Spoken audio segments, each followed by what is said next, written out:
Brady Mullen, welcome, sir. Good to see you, Jason. Hey, good to see you too, man. I'm really excited to chat with you today about this New York Times article that is quite divisive. But before we get into that, like, give us a quick intro. Tell us who you are.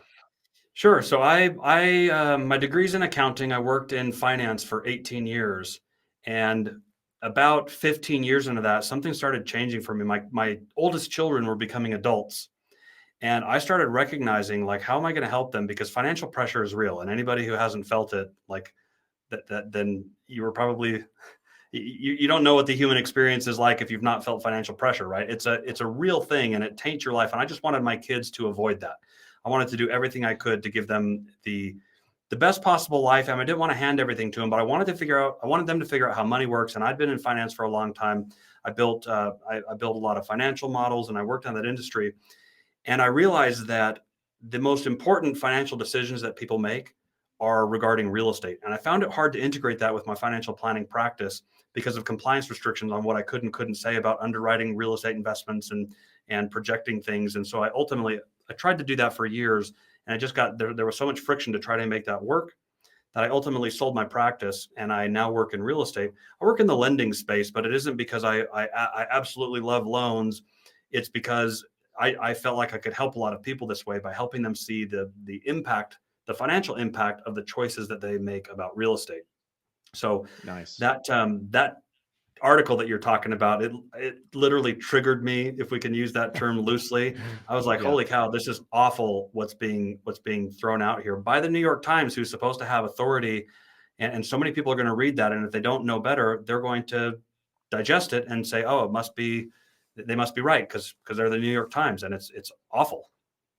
I can relate. I am a almost daily listener of The Daily, the show, that podcast that where they featured the author, David Leonhardt, if I'm pronouncing that correctly. And my jaw dropped and I was floored. I was taking vigorous notes on my iPhone as I was listening, making breakfast, probably burning breakfast because I was just not paying attention to the stove. And yeah, so and that was posted 4 days ago on December 1st. So I'm quite interested. And by the way, we're gonna link that article down below just for everybody to see if they haven't seen it yet and listen if they're a listener. Um, yeah, so the article is about renting versus owning, and the overall message here was buying is terrible and renting is better right now. Um, and I think, and I don't want to speak for you, but I know that you have said before, and I feel as well, there is a time and a place where renting is completely appropriate and expected and useful and needed. So I'm not a rent basher, but it seems like this particular author is a home buyer basher, at least right now. Yeah, What I do you think about completely that? agree. I think of it like it should be a temporary solution. Right. As soon as you Right. move out of mom and dad's house, most of us have to make an important real estate choice, which is where a third of our income is going to go. Are we going to give it to a landlord, or are we going to put it into our own pockets by building up wealth that way? Right. And for some of us, we needed time to put a down payment, or we were just so transitory that it didn't make sense to put down roots if I thought I was only going to be there for a year or something. But home ownership, like, just you don't even have to take my word for it or even your word for it. Ask, if you're listening to this, ask your parents, ask people that you know that are later on in life, maybe in 50s, 60s, 70s, near or in retirement. Ask, how helpful was it that you owned your home? And every one of them is going to tell you the same thing, which is, I should have bought sooner. So true. Yeah. It's so fundamental to financial independence. I think of it Right. like, and I make this comparison in my rebuttal to that article, which Mhm. was, imagine some weird scenario where if you didn't have a physical portfolio with stock certificates in your possession each and every night, you'd have to sleep on the sidewalk. Now, such a that Right. doesn't really exist. But if stocks were that important, you'd have two options. You'd have to figure out a way to buy them so that you'd have them in your possession, or you'd have to find somebody who has more than they need and give them money in order for you to have them in your possession so you didn't have to sleep on the sidewalk. I mean, Yeah, that's how AKA important real rent. estate is. Yeah, exactly. That's Yeah. how important it is. And so you wouldn't be thinking, if we were talking about stocks being that crucial to survival, you wouldn't be thinking, well, where is renting those a good option? You're thinking like, I have to survive. I Right. want to live indoors. I want to be warm when it's cold outside. I want to be dry when it's raining. I need to figure out a way to solve that problem for myself and my family permanently and put a roof over our heads. Basic You would, need.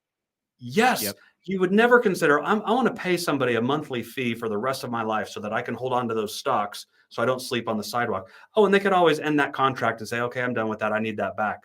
Like, I want that to be I want to own that. Right. And if I was in a Absolutely. pinch and and the weather was getting nasty and I couldn't somehow buy them, yeah, renting makes sense.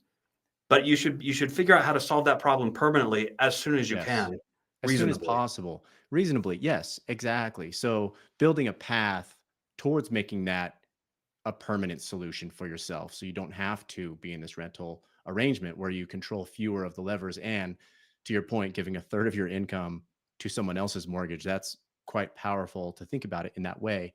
Now, in this environment that we are in, right? It is December 2023.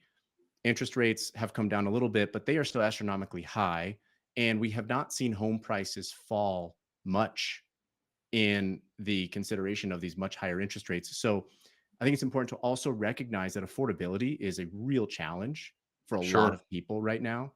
And we're talking about these, yeah, like buy, like home ownership is amazing, but it is a challenge. And I think it's important for everybody that we recognize that, first of all. Absolutely. And here's so I think of this, and this isn't that's not good news.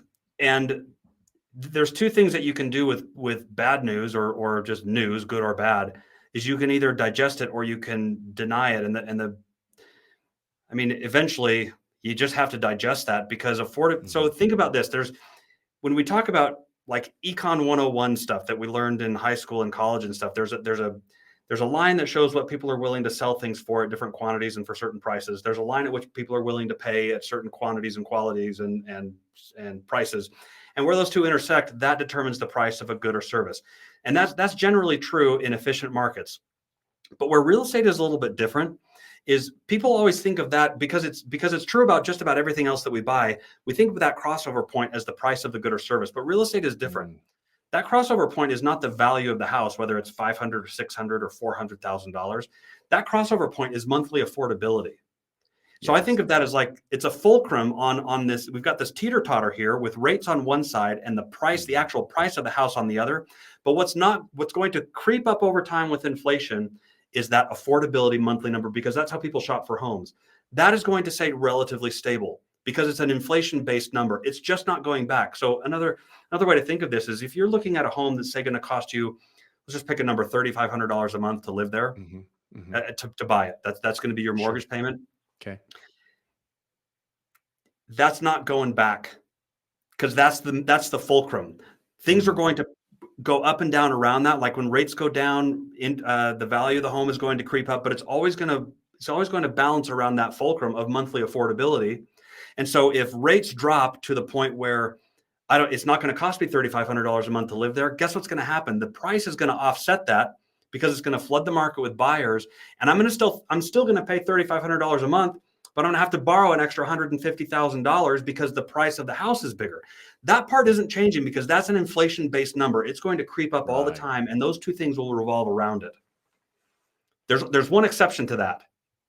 If that house will never cost me $33,000 a month to buy. If it's $3,500 a month today, it's not going to go back that far. It might slide $100 or $200, give or take one way or the other, but even still, that might be excessive. It's going to cost $3,500 plus or minus. The one exception is if I want to pay $3,000 a month to live in that house, the only way that's even a possibility is to own it today and then refinance if rates drop. Now, I'm a big Yep. fan of admitting that I don't know the future. So I would never recommend somebody, hey, buy this now because you'll get to refinance later. We don't know that. Right. But you'll never get to buy that house for $3,000 a month unless you buy it now and then rates drop because then the value of the home you'd get that appreciation, which is great to have in your back pocket. But Right. then you might get an opportunity to lower your debt and then have lower monthly payments, but you'll never get it by waiting to buy it. That won't happen. So true. And that's exactly what the market has shown us. And especially during this COVID surge, which I want to also recognize that's an outlier time frame in terms of buyer demand. And appreciation rate, which has been just neck breaking.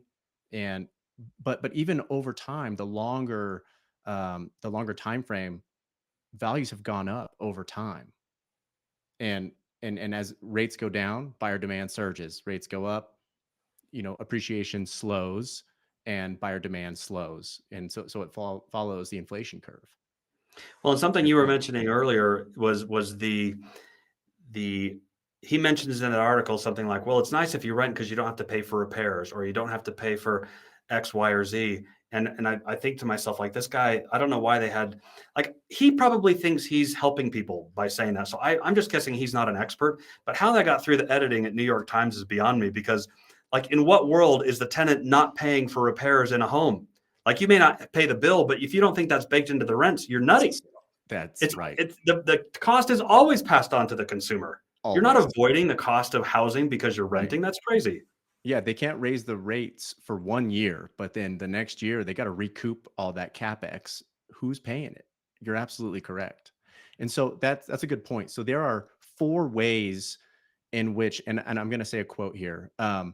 It's important to think about ways you are throwing away money when you buy a home. In fact, you throw away more money when you buy a home than when you rent. End quote. And these are the four ways that he mentions. Number one is the broker's fee. Now, real estate is a commodity, and when commodities sell, and if there's a seller, there's going to be a broker fee. And this he misses the mark a little bit here, but I see what he's saying. So he's saying that sure, there's a 6% fee, half is the seller, half is the buyer, but ultimately the buyer is the party funding the transaction. Therefore, they're the one footing the whole bill. That may change with the Sitzer Burnett lawsuit and all the things coming down the pipeline, but sure, let's just say fine to that one and move on. You are number two, you are paying interest on a mortgage that you never have to pay if you rent. That's crazy. I know. And he says, in the first several years of living in a house, you're going to pay a lot of money to agents and banks, none of which is equity for you. Number three, repairs, small and major. When you rent, you don't pay that. When you own, you do pay that. Over time, it ends up being a really significant amount of money. For a typical homeowner, it's typically 1% of the purchase price per year. That I actually had to pause the podcast and just write that down because I mean, I don't know that seems exceptionally high. That's $5,000 per year required repairs on a $500,000 house. Now, I mean, a roof in Colorado lasts maybe only 7 years, so that's a insurance deductible expense. Major HVAC that lasts for far longer. I just don't understand where that 1% is coming from. And then last, and then I'll get off this monologue here. And the fourth is down payment. It's often 20%, he says. And if you rent, you can invest that money. While all investments bring risk over time, most investments do just fine. The comparison should not be zero. Um, it should be what would the comparable be if you were to put money in the stocks, index funds, or bonds. And he says over time, the stock market has risen substantially higher than housing prices. Those are the four reasons that we are throwing away money by buying. What do you think about that? Well, it's also, you could also make the case that you're throwing away money when you buy an apple, but after you spend the money, you have an apple, right? Did you throw the money Yeah, away? until you eat it. At least I'm not going to eat my house.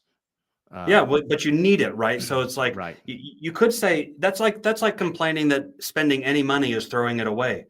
Well, I would make the complete opposite argument. I don't get anything if I'm paying rent other than a roof for 30 days over my head, so to speak. But you right. spend money on a home, you get something for that expense. That's like, again, it's like saying if I give the grocer, $1 for an apple, I might not have a dollar, but I have something that I wanted instead of the dollar that I needed. Hmm. And the housing is like that. The bottom line is it's gonna cost you money to live indoors. And if you're giving it to the landlord, if you don't think Right. they're profiting, you don't understand the very basics of business. That's exactly, they're selling you a product and a service. And like you said earlier, there's a time for that, but it should be a temporary solution, Right. because So we talked about throwing roughly a third of your income away in rent or living expenses, and that could be a mortgage or rent. It can cost that, but the difference is your mortgage is flat, and at first it's a third of your rent or your third of your income rather, but over time it becomes a quarter, and then a fifth, and then a sixth, because your Mhm. income is going up over time, but the cost to live there is significantly flatter. There are some things that creep up over time, like taxes and insurance and things like that, Sure. but that's a very minor cost of home ownership relative to the Mhm. mortgage. And if you think that landlords haven't figured that out, that's why. I mean, who doesn't know somebody that's made a lot of money in real estate? How do you think that happens? Is it because they don't have to? Is it because they made a bad choice and they spent some money on something that nobody wants? No, they bought something that everybody needs. Needs, not wants, but needs. Yeah, you Right. can't do without it. We're not talking Beanie Babies here, right? This is actual hard stuff. They're not We're making not anymore. talking Beanie Babies Yeah, here. you have to have this or you're going to sleep on the sidewalk, and you can either Yeah. give somebody a third of and that third of your income that stays consistent if you're renting, because it's going to get more and more expensive as you try to earn more money in your career. You're giving, and that's after tax money. You have to Right. earn. If you think of rent in terms of annual figures, sometimes that shocks people into realization. If you're It renting really something for does. 25, yeah, 30 Yeah. grand a year after tax that you're giving to a Right. landlord, so that that landlord can then pay those that the interest and the maintenance and the things that this article says, oh, those are really, you don't have to pay. Just because it's going to the landlord first, they're taking profits off the top and then paying for those. Are you trying to tell me you're not paying for those? That's crazy. Yeah. If you can tell, Yeah. I get a little worked up about it. It's just I love it. the problem is, like, there are so many people that are going to read that article, and because they don't know any better, or they don't know how to go and look up statistics and pull things down and draw better conclusions, they're like, well, the New York Times says it, that seems pretty authoritative to me. They're going to make bad real estate decisions, and it's going to cost, if that article delays, 500,000 people from buying a property by 5 years, and that's going to cost them each Right. $50,000. We're talking about massive numbers. That if that article is influential, which it probably will be because it's the New York Times, Right. It's he a big he just put platform. a he just put a massive negative effect on so many people that just aren't going to know any different. That is so true. And I did a small amount of research because I wanted to find out, and I still don't know the full story. I have not had a conversation with the author, David Lanhart, but he did mention that he bought a house in his mid 30s with his wife when they moved from New York to DC for the New York Times. And I looked this guy up now, and he's 50. So if he bought in his mid 30s, that's 15 years ago. Let's just say it was 35. He was 35 when he bought. 15 years ago happened to have been 2008. And then he said he sold it 4 years later. Now, I am never going to exploit someone's misfortune of market timing. And that was quite an unfortunate time to buy and then sell. And it seems like there could be some bitter feelings that he is projecting into eternity, the future, and now using a platform that has millions and millions of subscribers to convey that emotion, to your point, which could deter people from purchasing a home. It will. This article will deter people from buying a home. It certainly will. And And I again, I don't believe think that he's the trying to do that. I think he legitimately probably just doesn't understand that. I he's his demeanor, it seems like he means well. And I and Yeah. I and I get that. But I think there's some elements of that, and there's some consequences that he has experienced, maybe experienced, that he's just projecting, that aren't necessarily true for everybody, and the timing certainly matters. If you bought in 2008 and then you're very happy that, hey, we got into a house, and then there's a housing market crash that was caused by the mortgage-backed securities market, again, for AAA rated loans being packaged up and sold to the mortgage-backed securities market, and then the whole bottom fell out. That was a housing industry caused recession, a mortgage-backed securities caused recession, and we now have safeguards in place. So to experience, I'm not saying there's not going to be ever for eternity, no kind of price drops in the values of homes, but that exact scenario was very unlikely to happen due to the safeguards that are in place now. And I can't imagine, I guess that's what's most dangerous. I don't know what could possibly cause a major fallout of home values and what would have somebody so scared. Yeah, I mean, he lists certain market conditions, and I'm sure his stats that he's reading might in and of themselves be true. But you and I know you can use stats to mislead people all the time, and so Right. I might disagree that we're in a similar kind of situation simply because there was so much inventory. There were way more houses than there were people that wanted to buy them in 2008, and part of that was caused by just way too loose lending rules. You talked about Correct. that. Yeah. But we're in a situation now where there isn't enough housing. There's more people that want housing than there is housing to offer. And again, we're not talking like beanie babies, right? This is stuff everybody needs. I can't imagine a commodity that everybody needs and there isn't enough of it, the bottom falling out. But if I'm wrong, again, I'm very fond of saying I don't know the future, because anybody that thinks they know the future, I instantly don't trust them, because they either can't know, or Right. either they instantly know. I instantly know that they either don't know that they can't know that, or they do know that they don't know the future and they're trying to sell me something anyways, in which case I don't trust them. But Right. if you don't know the future, Jason, which you don't, and neither do I, would you Mhm. rather be renting those stock certificates that you need in order to not sleep on the sidewalk, or would you rather have the comfort of knowing, hey, I don't know the future, and because I don't know the future, I know at least I can go home, close the door, lock the doors, and be warm Mhm. when it's cold and dry when it's wet? Like, do you really want to be renting that from someone that has more than they need, knowing that they could always come back and say, "Yeah, we've changed our minds, or we're going to raise prices"? They have Sure. all the control. So that's one of the reasons I love real estate. I want to own my home that I live in. I like investing in it. I'm a big fan of having my tenants, be coached along the way. Like, hey, this should be temporary for you. How can we help you Mhm. take the next step? Because you do need a roof over your head, but it Right. should be temporary. But it's an asset that everybody needs. And what people often compare, this drives me nuts too. They look at the value of homes and compare it to stock prices as if that's the same thing, Mhm. right? So if a stock goes up 10%, you got a 10% gain. Great, right? If real estate goes up 5%, you got that 5%. It was probably leveraged if you used a loan, so you probably got a much bigger return on just your investment, but it Right. also produces income at the same time, and it's also a tangible asset. I'm not saying real estate is better than all other investments all the time. It's just he's making very broad brush blanket Mhm. statements about real estate Sure. that are just poorly informed. Now, one it's a great point, and one thing that he does emphasize in the podcast, and I'm not sure if this was conveyed as much in the red article, um, is that hey, had I waited and saved more money and used the money that I put towards a down payment and these fees into the stock market for that 4-year window in the neighborhood where we ended up buying, and then we decided to buy 4 years later, we would have been in a better scenario. And sure, if you save more money, you can put more money down and maybe afford a better house. But it really is key to think about the market conditions today, right now. And again, we don't know the future. So we can only be as good as what we know today and use our best guesses proceeding. So if you think the market is tapering downwards, you're going to have immensely more buying power if you save for an additional 4 years. But in a market that is appreciating at a normal clip, let's not use 20% appreciation year over year, let's use 7%. It still feels to me like a really big hurdle to overcome to save because values are climbing. So you have to save more to get to that 10, 20%. And now you're just chasing down this dollar amount that is eluding you. Whereas if you were to just put less money down, maybe put 10% down or 5% if you have to, but the more the better, then you're on the train riding it upwards with the appreciation value with hope. I mean, I'm pretty confident that real estate in the Denver area is going to continue to appreciate.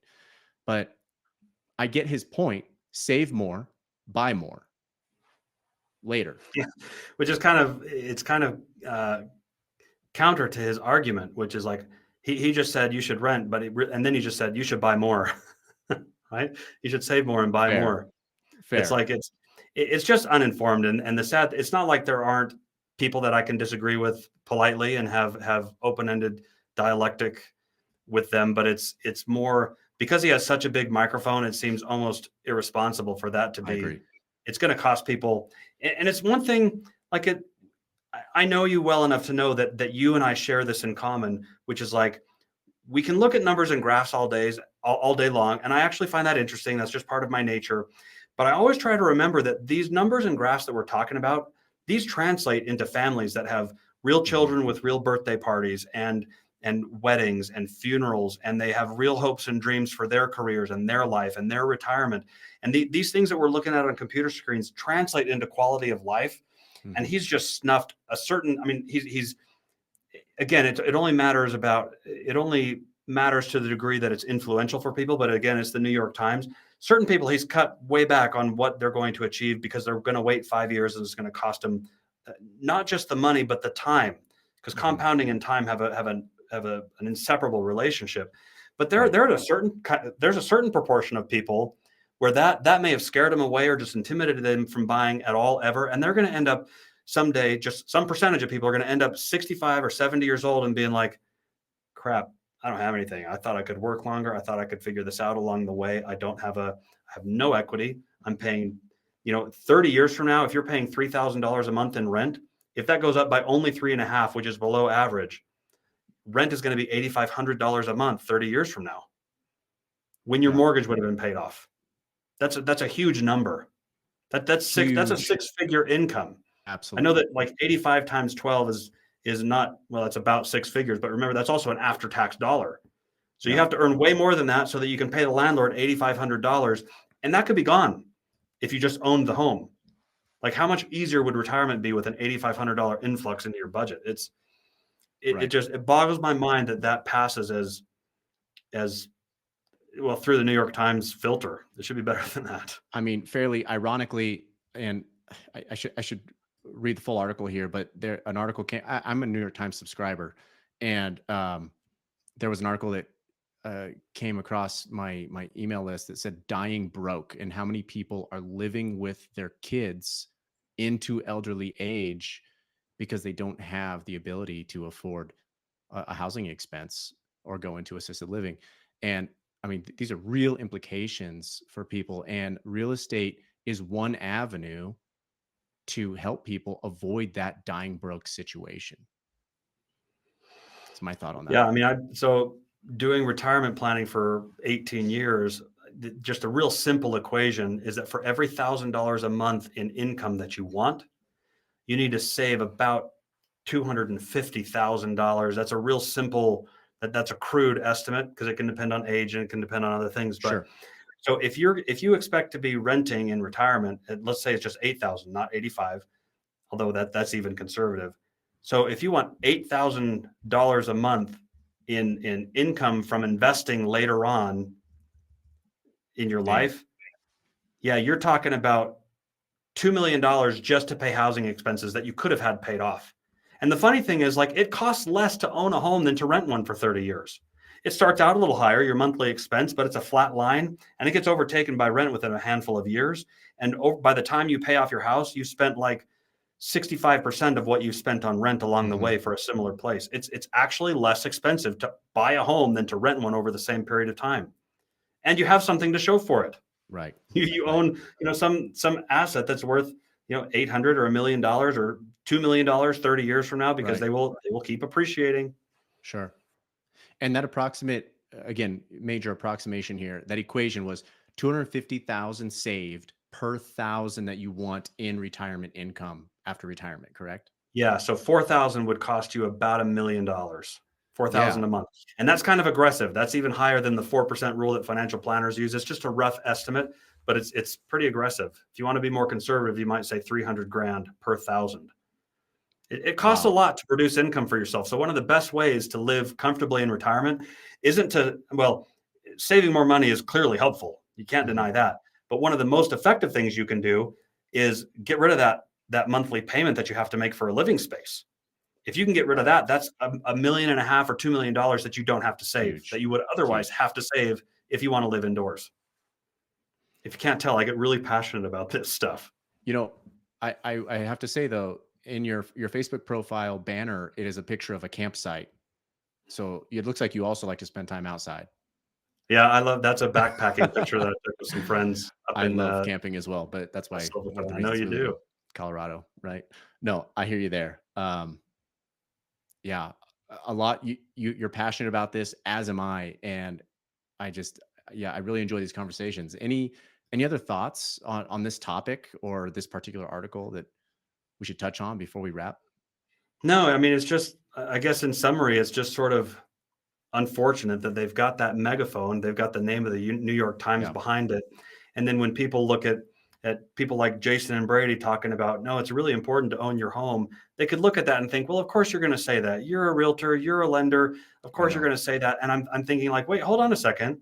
I'm not saying that because I'm a lender. I became a lender because I realized that that's the most important thing that I can part upon my kids. And with my financial background, I have ways of talking about it where I think I can help a few more people avoid the tragic fate of looking back at their life at 70 years old and thinking, I never bought a house, right? I want to help. That's why I got into this Right. industry. And I know you to be the same way. And so I'm not saying that because I'm a lender. I'm a lender Mhm. because I believe that wholeheartedly. And then on the Yeah. other side of that equation, who's telling you that you should rent? I'll tell you the one person that's interested in you renting is real estate investors. So they have a, like, if you're gonna discount our opinions because it's our business to be in this industry, then why don't you do that with the landlords? They want you to rent. They sure do. That's their business. Yeah, they'll convince you why you should rent all day, every day. Yeah. And maybe topic for another time, but when hedge funds and Blackstone continues to buy up, area middle income areas, and just buying up residential real estate, single family homes. What happens when the landscape becomes least, like everything, housing becomes a least part of our lives? So it's a scary thought for me. It really is, and I again, we talked about this already, but I like felt this burning desire to Hmm. get into this industry because I'm scared for my children. Because they're being Hmm. taught that everything should be on a SaaS model. They pay a monthly fee for their music, they pay a monthly fee for access to this or this or this. And I like that too. Like I've got those things in my life too. But Hmm.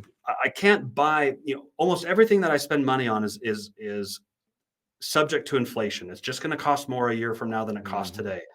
But that index, the CPI index that measures inflation that the Feds are always looking at to try to tweak the rates and whatnot, a whole third of that index is what they call shelter. Essentially, it's rent. There, Right. it's rent, but if you live in the home, they create this coefficient to determine how much you would pay if you were actually renting. So it's essentially rent, and it's a whole third of that index. And now I can't buy groceries that I'm going to consume 30 years from now because I want fresh produce occasionally, you know? So I've got to buy groceries when I need them. But you can do that with the largest expense in your life, which is your Hmm. home. You can lock in today's prices and pay for it and say, okay, I get to sleep indoors. Right. Not I to mean, mention the that's leverage, not to mention the tax benefits and subsidies that the government provides and encourages you to do so. I mean, the list goes on and on. And well, Brady, thank you so much for having this conversation. This is important. It's an important message that needs to get out to as many people as possible. Our microphone is quite a bit smaller than that of the New York Times, but we'll just continue doing the best we can. well, hopefully a lot of people are saying similar things on their microphones as well, and we can do something about that. It's important. Our Unfortunately, I communities haven't depend seen on it, our anybody else children. talking about this in the industry, and I believe that a lot of real estate professionals are scared to, get on camera or get in front of a microphone and start talking about this kind of thing due to a lack of confidence in potentially knowledge or market data. Um, but I feel like in this uncertain time with lawsuits and articles like this coming out and high interest rates, if we can just rely on people who know the craft and understand the big picture, that we can help a lot of people in that way. I totally agree. So hopefully we've inspired some people to Hope take so. take up arms and do something about this. I mean, it's not like we have Mhm. to get drastic. We just need to resist that and say, no, no, no, Hang that's on. wrong. You're going to be broke Yeah. if you don't figure out how to put a Yeah. roof over your head. All right, let's get roofs over more heads. I like that One new at a motto. time. New motto. Right on, Brady. Thank you so much, Tattoo. man. Hey, we'll talk soon. All right, thanks, All right, see Jason. ya.